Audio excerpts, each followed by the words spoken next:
Komið sæl og velkomin í landsbyggðir. Gestur þáttarins Þorsteinn Gunnarsson, fyrrverandi rektor Háskólans á Akureyri, sem jafnframt hefur mjög látið til sín taka norðurslóðamál. Vertu velkomin. Þakka þér fyrir, Karl. Hlýnun jarðar, þetta svona því að það stærsta mál sem að steðjar að okkur jarðarbúum? Já, ég held að megi fullyrða það að sem sagt, ógnin af hlýnun jarðar, hún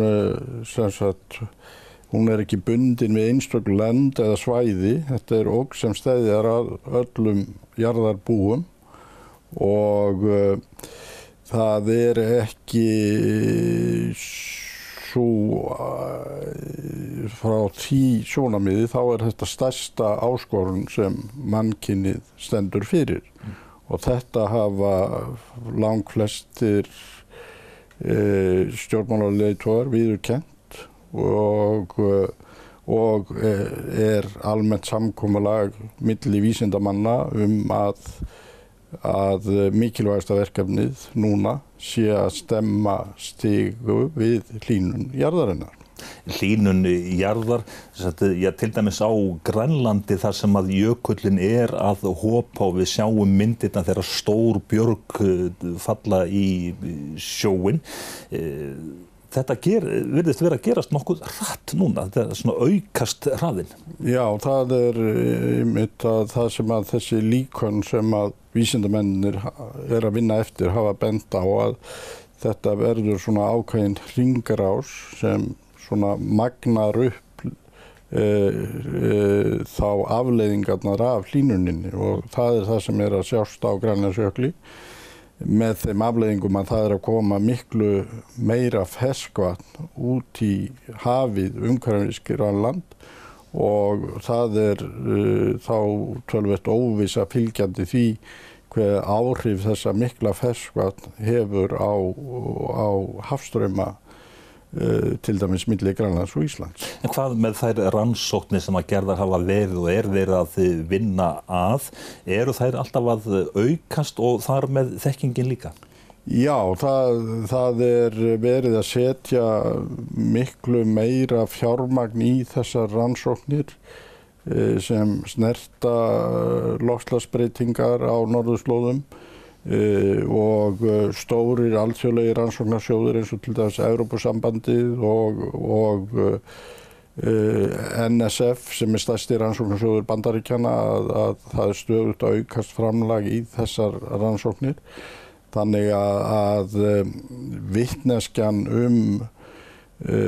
loftslagsbreytingar eru að aukast, en það auðvitað ýmis göt í þessari þekkingu sem þarf að rannsaka nánar. En hvað með almenning, hann alltaf að verða upplýstari? Ég skal svo sem ekki fullyrða það almennt, en til dæmis tel ég að íslenskur almenningur þó nokkuð upplýstur loftslagsbreytingar og áhrif þeirra. Það talsverð almenn umræða loftslagsbreytingar og það sem líka gleðilegt að það mjög mikið í gangi hjá íslensku hugvitsfólki að finna aðferðir til að vinna bug á loftslagsbreytingum. En þessar rannsóknir sem að verið að vinna að, eru þær á öllum sviðum þá, sviði loftvísinda, tengdum hafinu og svo framvegis? Já, það auðvitað reynt að vinna á öllum þessum sviðum. Það auðvitað mikið fjármagn til í þetta, en það auðvitað verið að vinna bæði rannsóknir á andrúmsloftinu, í hafinu, á freðhvolfinu, það að segja jöklunum, freðmýrunum, hafísnum, snjóhulunni og svo lífríkinu, og síðan það sem má nú ekki gleyma, það að segja hvaða afleiðingar þessar breytingar hafa fyrir mannfólkið og hvernig þá samfélögin geta í framtíðinni brugðist við þeim loftslagsbreytingum sem eru fyrirsjáanlegar. Á Akureyri eru staðsettar stofnanir sem að sinna sérstaklega norðurslóðamálum og rannsóknum, það eru 3 eða 4. Hvaða status hafa þessar deildir? Sko, alþjóðlega þá er mikið gert með þessar stofnanir. Við erum hérna að tala CAF, skrifstofu Norðurskautsráðsins, við erum að tala PAMI, skrifstofu Norðurskautsráðsins og IASC sem skrifstofa Norðurskautsvísindanefndarinnar og svo stofnun Vilhjálms Stefánssonar.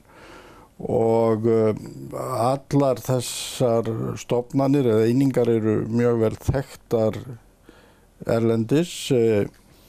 CAF og PAMI gegna mjög miklu hlutverki í Norðurskautsráðinu varðandi vöktun bæði á hafinu og lífríkinu á landi og starf þeirra nær yfir öll aðildarríki Norðurskautsráðsins og sem eru 8 talsins. Og síðan eru líka áheyrnaraðilar að Norðurskautsráðinu eru meira og meira að koma að starfi þessara eininga og þannig að í gegnum CAF og PAMI er mikið alþjóðlegt net sérfræðinga sem fylgjast þá með lífríki og hafinu og sem hefur ómetanlega þýðingu auðvitað bæði fyrir aðildarríki Norðurskautsráðsins og ekki síst Ísland þar sem að þessar skrifstofur eru staðsettar. Þannig að þegar vísindasamfélagið að tala Ísland að þá sem sagt Akureyri sem sagt staðurinn þar sem að slíkar rannsóknir eru starfræktar. Já, þetta eiginlega svona miðstöðin fyrir alla það sem að þessi vísindalega þekking fer í gegnum og ég get bætt því við til dæmis að varðandi til dæmis skrifstofu Norðurskautsvísindanefndarinnar að þá verður ársfundur þeirra haldinn hér á Akureyri 2020 og þar má búast við að komi allt að 1000 manns hér á ráðstefnur sem standa í eina 10 daga og þeir koma frá minnskosti 30-40 löndum heimsins. Þannig að þetta mjög umfangsmikið samstarfsnet sem þarna á ferðinni. Og það má bæta líka við með stofnun Vilhjálms Stefánssonar að sú stofnun mjög vel alþjóðlega tengd og tekur þátt í mjög umfangsmiklum rannsóknar verkefnum meðal annars aðlögun samfélaga að loftslagsbreytingum. En sérðu fyrir að þessar stofnanir þær sem sagt eflist á komandi árum með auknu fjármagni sem að lagt í norðurslóðarannsóknir? Já, mér sýnist allt benda til þess að þessar verkefni þessara stofnana munu aukast og jafnvel að komi fleiri stofnanir sem hafi þá ákveðna samvirkni við þær stofnanir sem fyrir eru. Það alveg grundvöllur fyrir því. Eitthvað sem að bendi til þess? Svona eitthvað í farvatninu? Nú kemur fréttamaðurinn upp. Já, það ekkert fast í hendi en það auðvitað sem sagt bara það verið að kanna þessa möguleika. Norður-Atlantshafið orðið á nýjan leik getum við sagt hernaðarlega mjög mikilvægt og mikilvægi þessi fer jafnvel það stigvaxandi. Hernaðar þjóðirnar þær tala þetta jafnvel og eru að auka við sín umsvif á norðurslóðum. Hvað segir þetta? Já, það auðvitað vist áhyggjuefni vegna þess að sérstaklega norðurslóðasamstarfið almennt og þá sérstaklega vísindasamstarfið, það hefur verið laust við alla þessa valdbeitingu sem fylgir hernaðarumsvifum. Þannig að það hefur tekist að halda því utan við. En hitt svona málað með þeim breytingum sem að verða sér stað, til dæmis opnun skipaleiða og þess áttar, að þá auðvitað fylgir því viss hætta á að stórveldin séu svona láta minna á sig með hernaðarumsvifum og eins líka að svona hernaðar átök sem eru kannski að gerast annar staðar í heiminum, að þau smiti yfir og yfir á norðurslóðir og það auðvitað sem sagt viss hætt á því og má alveg hafa af því nokkrar áhyggjur. Hægt að halda því fram svona með einhverjum rökum að þessi aukni áhugi stórveldanna, að hann svona, þetta sé svona sambland þá af sem sagt utanríkismálum, hernaðarmálum og svo umhverfismálum?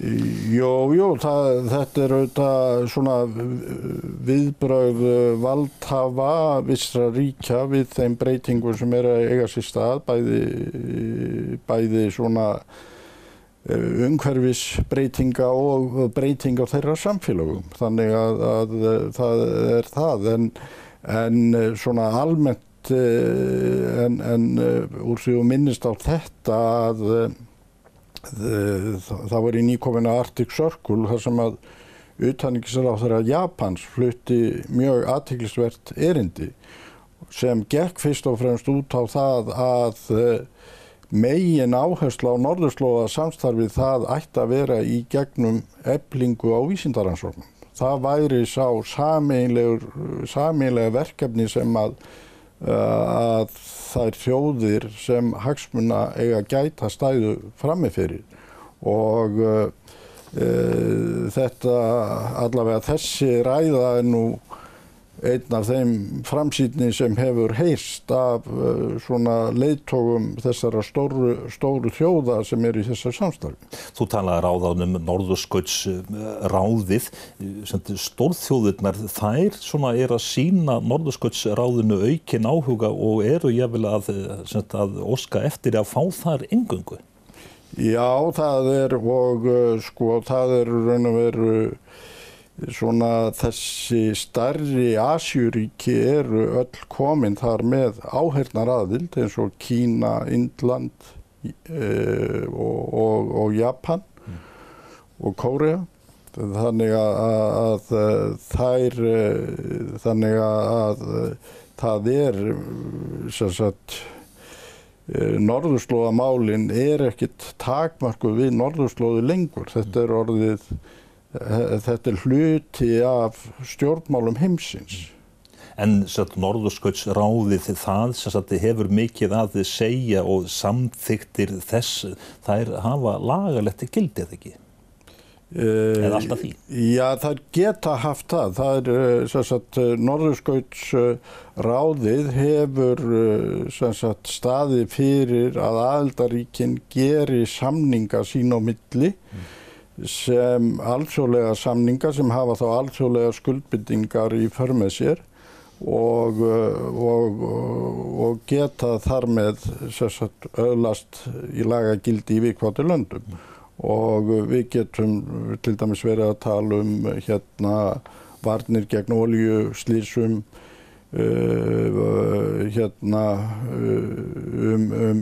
björgun og leit í Norðurhöfum og svo núna síðasti samningurinn sem auðvitað mjög gleðilegt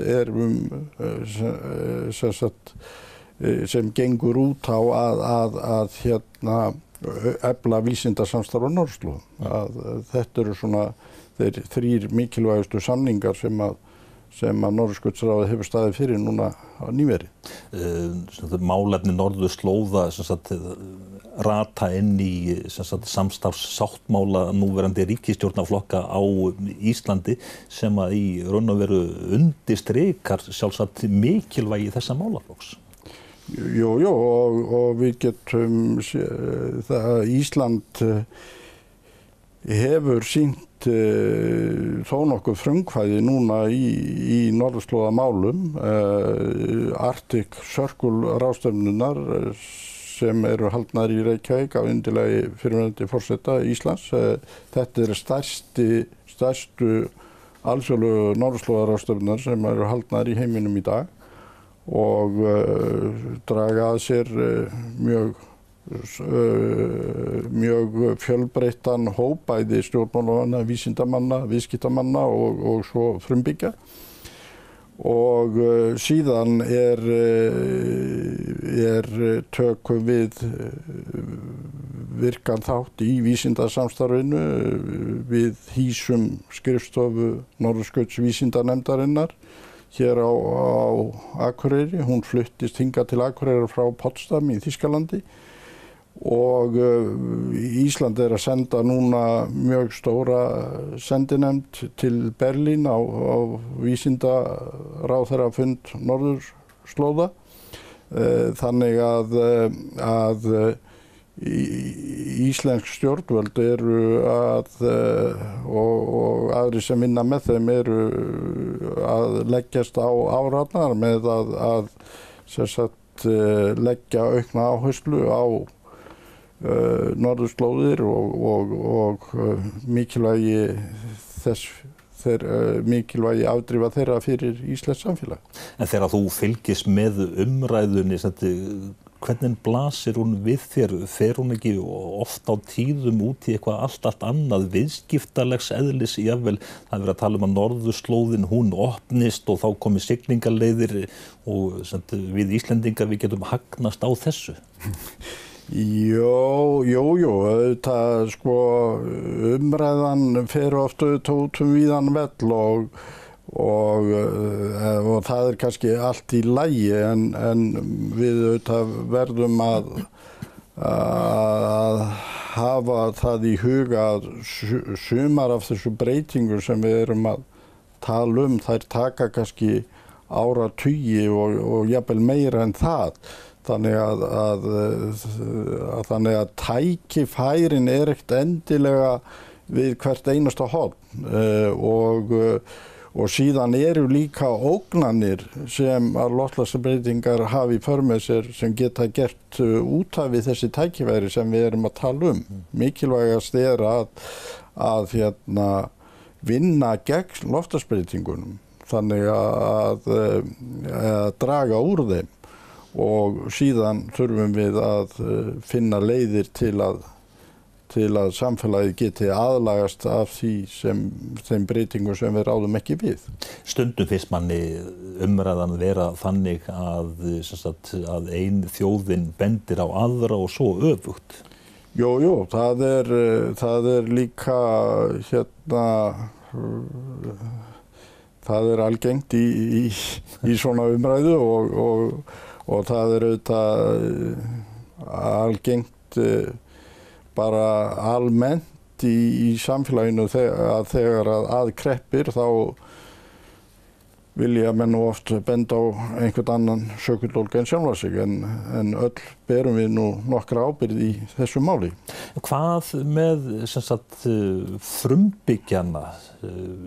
Nógu mikið leitað til þeirra og tekið tillit til þeirra? Já, það má örugglega leita meira til þeirra og þeir auðvitað eru víða mjög berskjaldaðir gagnvart þessum breytingum, til dæmis á tíðnum freðmýra, sjávarrofi og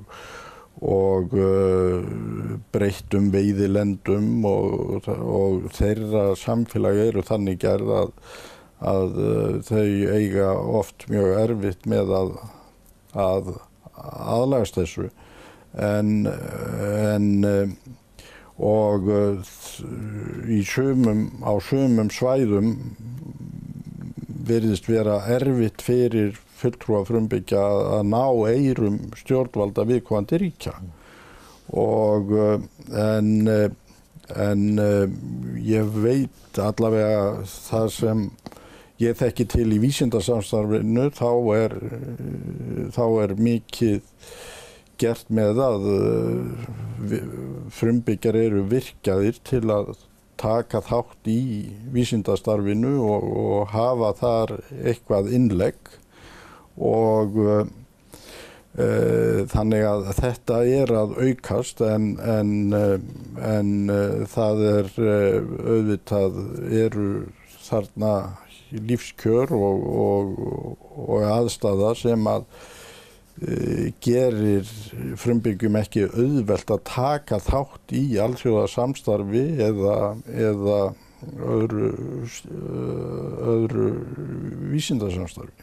Og frumbyggjar, þeir eru sumstaðar þá eru þeir hreinlega bara neyddir til þess að yfirgefa sínar heimaslóðir og veiðilendur og svo framvegis. Já, það til dæmis til dæmis það sem að sjávarrof of mikið að þá eru dæmi það að í Alaska að frumbyggjar þurfa að yfirgefa sínar byggðir þar. Kínverjar, þeir opnuðu nýverið norðurslóðamiðstöð á Kárhóli í Þingasýslu. Hvaða hlutverki mun þessi þá nýja rannsóknarmiðstöð gegna? Hvað fer fram þarna? Það þessi rannsóknarmiðstöð samstarfsverkefni kínverskra og íslenskra vísindastofnana og þetta hófst upphaflega sem rannsóknarmiðstöð norðurljós en síðan hefur samstarfið verið víkkað út þannig að þetta tekur til fleiri norðurslóðavísinda svo sem veðurfræði, haffræði, vistfræði, jöklafræði og svo framvegis. Sá búnaður sem búið að setja upp þarna núna fyrst og fremst ætlaður til athugana og rannsókna á norðurljósunum og þannig að í staðminu rannsóknar beinast að norðurljósunum en síðan verða þarna í framtíðinni sér maður fyrir sér að þarna verða loftslagsrannsóknir og rannsóknir á þeim sviðum sem ég taldi upp áðan. Þessi miðstöð, hún mikilvægur hlekkur í rannsóknum? Já, hún allavega verður það og það til dæmis eitt að sem við höfum, sem vísindamenn hafa fundið fyrir að það vantar athuganir og mælingar og vaktanir á ýmsum fyrirbærum í Norður-Íshafinu og í hafinu norður við Ísland og þessi miðstöð getur orðið mjög mikilvægur hlekkur í að bæta athuganir og vöktun á ýmsum veðurfræðilegum og vísindalegum fyrirbærum sem að finna hér norður af okkur. Þú þekkir nokkuð vel til í öllum þessum heimi. Hvaða rannsóknir eru það sem að standa núna yfir eða eru að fara af stað sem að þú fylgist sérstaklega með og ert svolítið spenntur fyrir? Já, það mjög merkilega að rannsóknar fara á stað og sem nú lendar vöktun líka en það þýski rannsóknar ísbrjóturinn Polarstern. Hann verður sendur í Norður-Íshafið 2019 og síðan verður slökkt á aflvélunum og hann látinn reka í gegnum ísinn á norðurskautinu yfir veturinn og þannig gerðar og þar borð verða gerðar mjög margar mælingar á andrúmslofti, á ís, á mengun og mörgum fleiri þáttum meðan að ísbrjóturinn rekur þarna í gegn og síðan verður þarna floti af öðrum ísbrjótum frá öðrum löndum til að þessum ísbrjót til aðstoðar, færa honum vistir og gera fleiri mælingar og bæta við mælingarnar. Þetta sem sagt mjög stórt alþjóðlegt verkefni og sýnir einmitt mátt þessa alþjóðlega vísindasamstarfs þegar menn leggja saman í þetta og þetta einmitt dæmi vel heppnað vísindasamstarf þar sem að menn koma með mjög mikilvægar rannsóknartæki sem eru þessi rannsóknarísbrjótar og vinna saman að sameiginlegu markmiði. Og þetta alþjóðlegt? Þetta alþjóðlegt. Þarna eru Þjóðverjar, þarna eru Skandinavar, þarna eru Kínverjar og fleiri þjóðir. Bara í 2 setningum, Þorsteinn, ef að ekkert verður aðgert hvað varðar hlýnun jarðar, hvað þá? Já, sko, í fyrsta lagi þá trúi ég því ekki að ekkert verði gert. En sem sagt að ef að ekkert verður gert þá verður veröldin nánast óþekkjanleg. Það verða stór svæði jarðarinnar óbyggileg, annaðhvort vegna of mikils hita eða þess að sjór gengur á land og það þarf þá það myndi hafa í för með sér mjög miklar samfélagslegar breytingar sem að við munum ekki sjá fyrir endan á. Þorsteinn Gunnarsson, þakka þér fyrir spjallið. Takk sömuleiðis.